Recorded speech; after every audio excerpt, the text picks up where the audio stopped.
উনি যে রসুল করিম সাল্লাল্লাহু আলাইহি ওয়াসাল্লাম সম্পর্কে এই শব্দ চয়নগুলি করেছেন, এতে কি উনি ইমানদার আছে নাকি কাফের হয়ে গেছে? জনাব মিজানুর রহমান সাহেব আজহারি তিনি যে একটা বক্তব্য দিয়েছেন, এটা হয়তো পুরাতন বক্তব্য, কিন্তু ইদানিং এটা সবার কাছে পৌঁছে গেছে। আল্লাহর রসুলকে উনি কাউবয় বা গরুর রাখাল বলেছেন। আম্মাজান খাদিজাতুল কুবরা রাদিয়াল্লাহু আনহার কর্মচারী এই শব্দটা নবীর ব্যাপারে ব্যবহার করেছেন। এরপরে বলেছেন নবীজি রাখাল ছিলেন, ডাইরেক্ট রাখাল এই শব্দটা ব্যবহার করেছেন। তো এই যে শব্দ চয়নগুলো, এগুলি আমরা কখনোই এই ধরনের স্কলার যারা তাদের কাছ থেকে আশা করি না।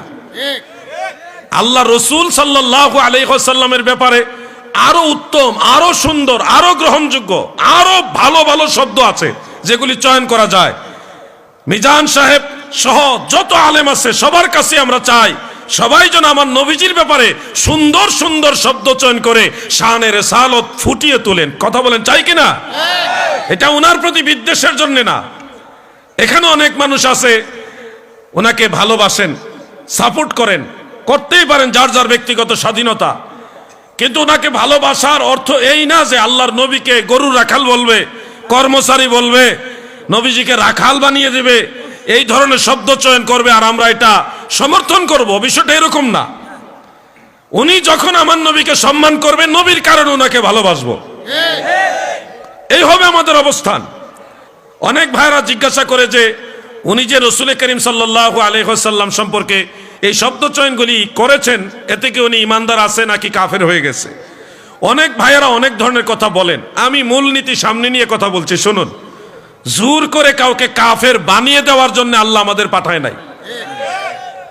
তার কাছে তাবিল জানতে হবে কোন উদ্দেশ্যে সে বলেছে। এরপরে ভুল স্বীকারের রাস্তা আছে। ভুল স্বীকার করলে তাকে মুসলমানের কাতারে রাখার জন্য সর্বোচ্চ চেষ্টা আপনাকে করতে হবে।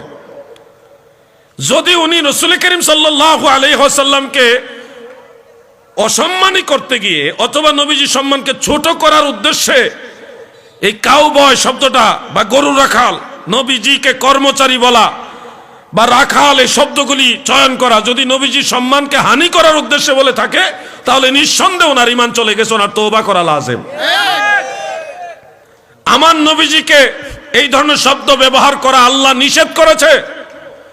আকায়েদের আইম্মাই কেরাম ওনারা বলেছেন, বিশেষ করে ইমাম ইবনু নুজাইম মিসরি হানাফি রাহমাতুল্লাহ আলাইহি আল আসবাহু ওয়ান নাযায়েরের মধ্যে লিখেছেন, ওয়ায়াকফুরু ইজা শাক্কা ফি সিদিকিন নবিয়্যি সাল্লাল্লাহু আলাইহি ওয়াসাল্লাম আও সাব্বাহু আও নাক্কাসাহু আও সাগগারা। কেউ যদি নবীজির সত্যতা নিয়ে সন্দেহ করে, কেউ যদি আমার নবীজিকে ছোট করে, তনকিস করে, নবীজির সম্মানকে হানি করে, নবীজিকে গালি দেয়, তাহলে এটা কুফরি হবে। এখন যদি মিজান সাহেব স্পষ্ট করে জাতির সামনে বলেন যে কাউবয় এই শব্দটা নবীর ব্যাপারে যায় না, কর্মচারী এই শব্দটা নবীজি সম্মানের সাথে যায় না, রাখাল নবীজিকে বলা যাবে না, উনি যদি বলতেন রাখালের ভেষে, তাও একটা মানানসই ছিল। সরাসরি রাখাল না বলে রাখালের ভেষে নবীজি এটা করেছেন, তাও বুঝাইতাম যে নবীজিকে সরাসরি রাখাল বলে নাই। আল্লাহ নিষেধ করেছে, লা তাকুলু রাইনা, তোমরা আমার রসুলকে রায়না বলবে না, রাখাল বলবে না। সরাসরি রাখাল নবীজিকে বলা যাবে না, বলতে হবে নবীজি রাখালের ভেষে মা খাদিজার এলাকায় গিয়ে এইভাবে মানুষকে শিক্ষা দিয়েছেন।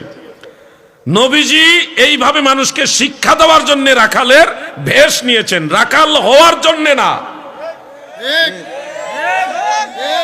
কথাগুলি বুঝতে হবে ভাই আমার।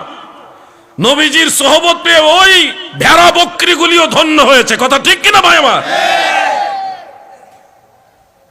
অতএব আমার অনুরোধ হলো, বাড়াবাড়িও আমাদের কাজ না, ছাড়াছাড়িও আমাদের কাজ না, মধ্যম পন্থা অবলম্বন করতে হবে। আমরা এই ব্যাপারে ওনার কাছ থেকে সুন্দর একটা ব্রিফিং পেলে যে আমার নবীজির ব্যাপারে কাউবয়, গরুর রাখাল, কথাটা খুব মারাত্মক কথা। কাউবয় খুব মারাত্মক কথা, বেড়ার রাখালও না, গরুর রাখাল শব্দটা ব্যবহার করেছে, কাউবয়।